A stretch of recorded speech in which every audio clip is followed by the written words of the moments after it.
대한예수교 장로회 합동이 올해도 전광훈 씨에 대한 이단성 지정에 실패했습니다. 전광훈의 신앙집회 참여만을 금지하겠다고 한 겁니다. 사실상 신앙집회와 정치집회 구분조차 모호한 전광훈의 신앙집회 참여만을 금지하겠다는 예장합동의 말장난에 이제 쓴소리조차 아깝다는 비판이 나오고 있습니다. 김준수 기자가 보도합니다. 대한예수교 장로회 합동이 지난 13일 울산 우정교회에서 제106회 총회를 개최했습니다. 이번 총회에서 가장 관심을 모았던 전광훈 이단성 보고, 이대위는 발언 내용을 인정하고 회개할 때까지 신앙적 집회 참여 금지를 촉구키로 하다고 보고했습니다. 총회 현장에선 별다른 이견 없이 통과됐습니다. 하지만 지난해 제105회 총회에서 보고된 내용보다 대폭 후퇴했다는 지적이 나오고 있습니다. 심지어 신앙적 집회만을 특정해 전광훈 씨가 주최하는 신앙적 집회만 아니면 참여가 가능하도록 길을 열어주기까지 했습니다. 전광훈 씨가 자칭 애국운동을 한다며 수시로 열고 있는 집회들은 사실상 신앙적 집회와 정치 집회를 구분하기 어려운 수준입니다. 최근 예장합동 교단 내에서 문제가 됐던 일부 목사와 장로들이 참석한 전광훈 씨가 주최한 집회와 방송도 신앙적 성격의 모임이 아니었습니다.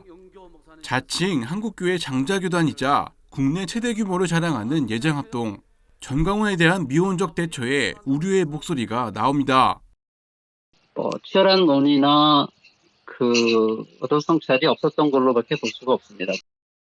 예, 여성 문제라든가 또 동성애 문제라든가 이런 거에 대해서 얼마나 별 진지한 검토도 하지 아니하고 정제 혐오를 일삼는 게 한국 교단의 특징 아닙니까?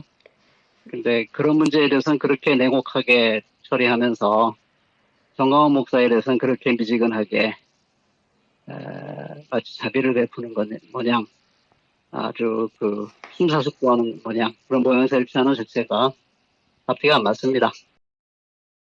강호숙 박사도 전광훈 씨에 대한 미온적인 대처와 정작 교단의 미래를 좌지우지할 여성과 청년에 대한 문제에는 눈을 감은 채 자신들의 기득권 유지에만 골몰하는 교단의 현실에 깊은 실망감을 토로했습니다.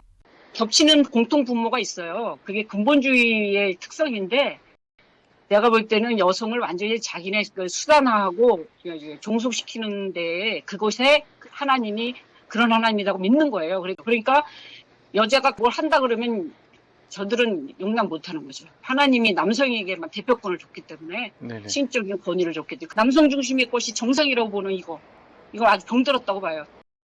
예장합동 이대위는 전광훈 씨가 발언에 대해 회개하기 전까지 신앙적 집회 참여 금지를 촉구해야 한다고 보고했습니다. 그러면서 전광훈 씨가 한기총 대표회장직을 사퇴했기 때문에 한기총과의 교류를 허락한다는 단서 조항을 달았습니다. 직전 총회장인 소강성 목사가 한국교회 총연합 공동대표회장으로서 야심차게 추진 중인 교계 연합기관 통합, 가장 큰 걸림돌로 꼽히고 있는 것 중에 하나가 한기총 이단 문제입니다. 소강성 목사는 지난 14일 평화나무의 통화에서 총회장을 이임한 시점에서 자신의 손에서 벗어난 문제라고 했습니다. 제 회계가 아니니까. 이제 내가 임원회라면 임원회의를 한다면 또 뭐 하겠는데, 그리고 전광훈에 대한 이단 헌의가 올라왔는데 다 기각시켜버리더라고. 이번에는 좀 뭐 할 줄 알았더니 모르겠어요. 결국 이번 예장합동 총회가 전광훈에게 미온적인 것도 교계 연합기관 통합을 진행하는데 잡음을 줄이기 위한 정치적 판단이었다는 비판을 피하기 어려워 보입니다. 평화나무 뉴스 김준수입니다.